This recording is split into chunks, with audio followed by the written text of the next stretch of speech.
Oh, c'est encore l'autre con, là. Oui. Alors, pas trop dégoûté d'avoir perdu ton ami? Qui ça? Bah ton pote, je l'ai kidnappé. Ouais, non, j'avais pas remarqué, mais d'accord. Bon, c'est pas grave, mais si t'as envie de le récupérer, tu devrais récupérer un artefact pour moi. Mais non, putain, j'ai la flemme de bouger. Non, c'est ça où il meurt dans d'atroces souffrances. Bon, ok, t'as besoin de quoi? Tu le sauras quand tu le verras. Pour l'instant, tu devras prendre à gauche, puis aller dans le temple d'Amaria, et là tu verras une grosse pierre blanche. À quoi je la reconnaîtrais? Bah, elle est blanche et elle est grosse. D'accord, c'est logique en effet. N'oublie pas que je vais le faire souffrir. Ah, mais c'est sûr. Oh, mais je pars maintenant, quoi. Hop, hop, hop, hop, j'avais oublié ça. Oui, je sais, ça me fait une tête de con, mais... j'aime bien.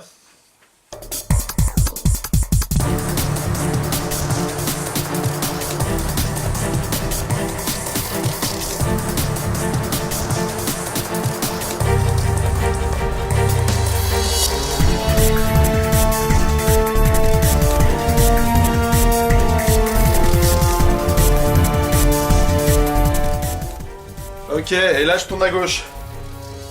Attends, mais... je suis retourné sur mes pas, là. Putain, mais t'es un vrai banquignol, en fait. Je te dis d'aller à droite. Non, tu m'as dit de tourner à gauche. Allô? Allô? J'ai perdu les cartes. Oui, bah écoute, j'ai pas que ça à foutre, moi. Hey, salut, amateurs de malédictions égyptiennes et autres momies, bienvenue.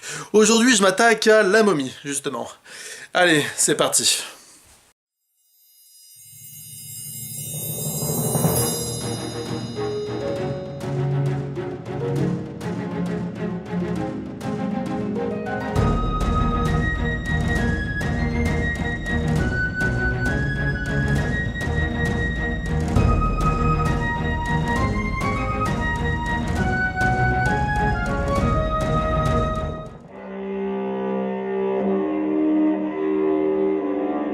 Ah, la momie. Tout le monde sait ce qu'est cette créature venue d'Égypte. Une créature mythique qui a rejoint depuis bien longtemps la pop culture, même si j'ai jamais su faire la différence entre la momie et un zombie.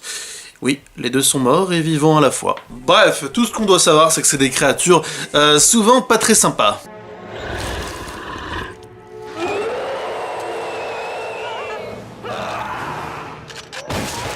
Mais avant de s'attaquer au film La Momie, laissez-moi juste vous expliquer dans quelle franchise il s'intègre.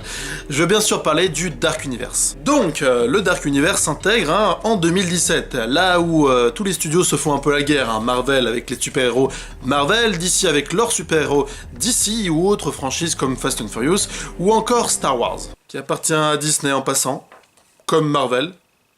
Oui, je sais, les studios, c'est un gros bordel. Du coup, le studio Universal s'est dit, tiens, et si moi je faisais moi aussi ma franchise, eh bah ok mon gars. Du coup, il a créé le Dark Universe. Mais alors du coup, qu'est-ce que le Dark Universe?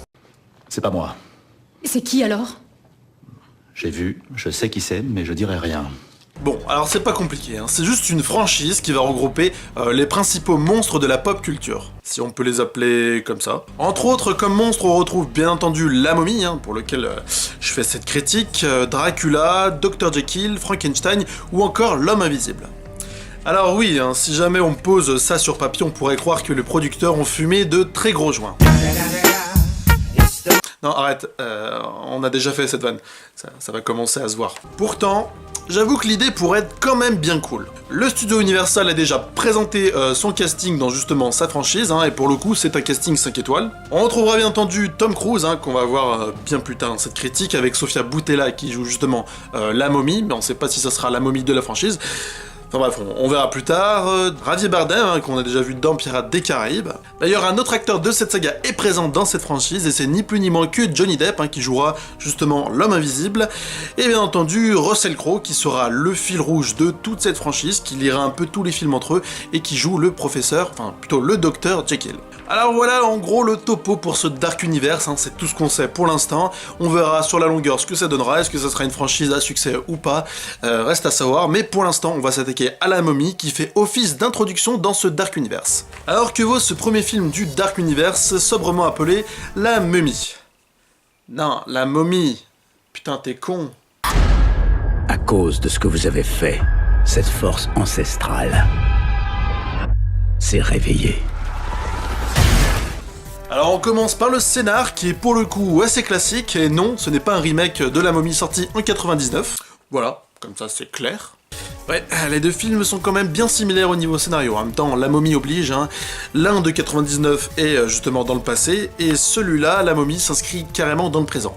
C'est plutôt cool, ça donne un bon contexte. Donc, notre ami Nick Morton, hein, le héros de l'histoire, est un soldat, voilà, éclaireur qui va justement dans les zones de guerre chercher les œuvres d'art pour les protéger et au passage pour les vendre, hein. C'est un petit connard. Mais bon, comme par hasard, notre ami soldat tombe sur le tombeau qui justement, il est pas tombé dessus quoi, qui recèle justement une malédiction, qui est celle d'une ancienne égyptienne, et qui pour le coup se transforme en momie assoiffée de vengeance et de sang.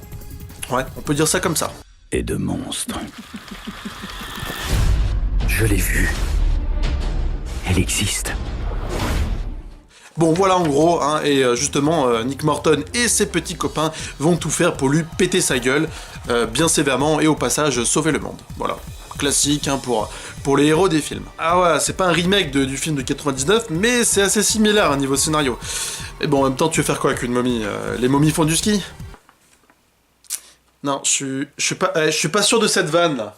Bon, évidemment, le scénario est un petit peu plus étoffé avec la présence de Russell Crowe qui joue le Dr Jekyll et qui introduit la société Prodigium. Donc cette société, pour vous résumer un petit peu, c'est la société qui s'occupe des monstres, voilà, qui va être présente hein, tout le long de la franchise Dark Universe. Alors je dois dire que oui, hein, le scénario est assez classique, mais bon, les personnages sont assez bien travaillés, voilà, sans plus, et il y a quelques idées scénaristiques intéressantes. Après, le grand défaut de ce film en termes de scénario, c'est justement son introduction dans le Dark Universe, hein.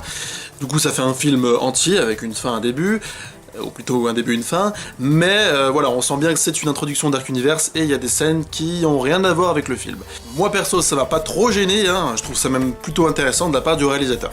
Tiens, d'ailleurs, en parlant du réalisateur, c'est Alex Kurtzman qui se met justement derrière la caméra pour diriger un peu tout ce beau monde. Franchement, j'aime beaucoup ce réalisateur qui rend toujours ses films avec des plans très dynamiques et qui rend justement le long métrage très dynamique. Logique, hein, en même temps. Mais laissez-moi vous dire que le film propose pour le coup plusieurs ambiances, hein. À la fois des scènes très glauques, qui pourraient penser à des scènes très horrifiques, avec un gros suspense, c'est justement des scènes qui font peur, hein, voilà, tout simplement.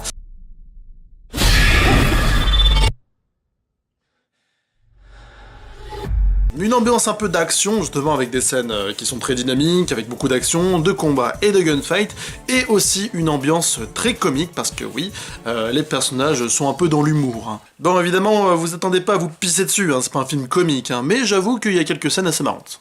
Du coup, c'est assez cool pour un film d'aventure de nous proposer plusieurs ambiances, hein, qui sont d'ailleurs très réussies. Je ne sais pas ce qu'il y a là-dedans, mais c'est resté bien caché pendant 2000 ans. Ce n'est pas une tombe, c'est une prison. Nick! On va dire que le film se prend au sérieux, mais pas trop. Un peu comme moi en fait. On sent que le film est bien travaillé, hein, tant par son personnage que son scénario, qui justement essaye de intégrer le Dark Universe. Et je dois dire aussi que la mise en scène est quand même bien sympa. Mais, car oui, il y a un mais, au niveau de la mise en scène, il y a beaucoup trop de flashbacks. Et comme je dis toujours, trop de flashbacks tue le flashback. Oui, merci. C'est une petite vanne comme ça.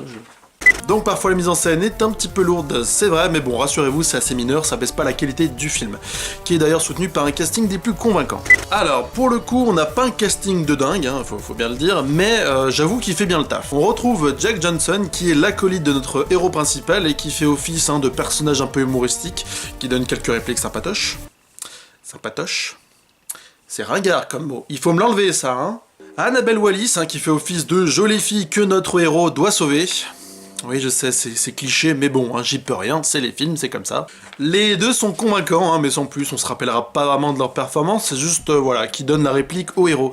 Contrairement à Russell Crowe, qui est carrément le fil rouge du Dark Universe, comme je le répète à chaque fois, et qui est vraiment convaincant dans ce film et que franchement j'adore. Il est vraiment crédible dans son rôle du Dr Jekyll, et même si on le voit très peu, il y a quelques scènes consacrées à lui, mais c'est pas non plus la folie, il nous sert une très belle performance. Tout comme l'actrice Sofia Boutella, qui joue justement la momie, qui est à la fois dégueulasse, mais à la fois sexy. Car oui, une momie c'est dégueulasse, un cadavre décomposé depuis 5000 ans, voilà, c'est dégueulasse. Vous avez été choisi. Choisi? Par quoi? Le mal. le mal suprême. Franchement, je trouve ça plutôt cool d'avoir une momie qui est justement féminin, ça rajoute beaucoup de charme au film, hein, beaucoup de charme au personnage, même si j'ai dit précédemment qu'elle était dégueulasse, mais également un côté un petit peu mystique. Hein. Et enfin, l'acteur, voilà, le héros de l'histoire qui est joué par Tom Cruise. Alors, cet acteur peut énerver certaines personnes, hein. J'en connais beaucoup qui disent « Ouais, Tom Cruise, j'aime pas et tout ».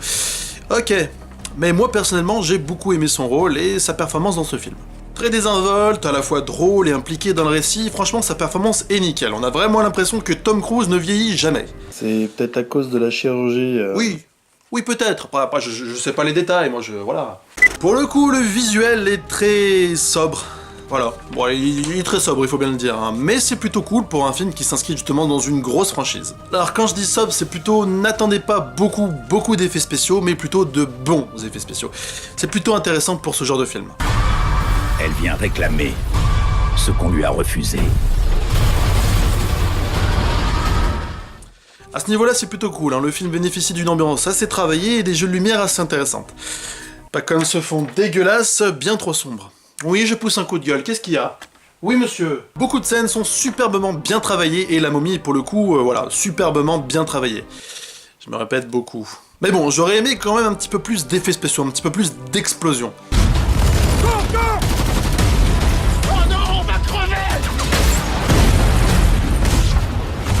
Non, pas à ce point, hein. Un petit peu moins, voilà. Un petit peu moins. Alors oui, tu peux aller le voir si jamais t'es intéressé par les films d'aventure, de momies et de malédictions égyptiennes. Mais bon, hein, en termes d'originalité et de nouveauté, le film n'apporte rien du tout à ce genre, hein. Même s'il est très sympathique, hein, franchement, voilà, il est très sympathique, il fait juste office d'introduction, voilà, à la franchise du Dark Universe, qui s'annonce, elle, bien plus ambitieuse. C'est quand même un film sympathique, hein, je vous conseille vraiment d'y aller si vous voulez découvrir la franchise du Dark Universe, et également passer un petit bon moment devant un film d'aventure, de momies et de malédictions égyptiennes. Alors faut bien le dire, j'ai quand même bien hésité hein, pour lui mettre une note, c'est pas un mauvais film.